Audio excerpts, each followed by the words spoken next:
Hello, my name is Cooper from Weatherford BMW, and today we're talking about the M1 and M2 buttons and how to adjust them. There's two ways of doing it.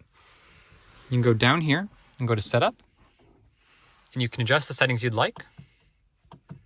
For example, I'm doing Sport on everything, and then you can hold down the button you'd like, hold it down, and you'll hear that beep, and now it's programmed for M1.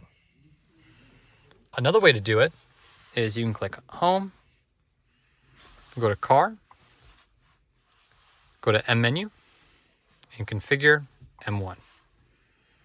By configuring M1, you're able to adjust more things. You have your engine, transmission, chassis, steering, brakes, DCS, M drive, if it has all-wheel drive, start-stop system, and control of sound. You can adjust these to your liking. So for example, if you turn off DCS off, you can then adjust four-wheel drive mode if you want it to be four-wheel drive sport, or you want it to be normal four-wheel drive, etc. You can adjust them to your liking. And then when you press the new M1, it'll then do that for you, that adjustment. Again, my name is Cooper from Weatherford BMW. Have a wonderful rest of your day.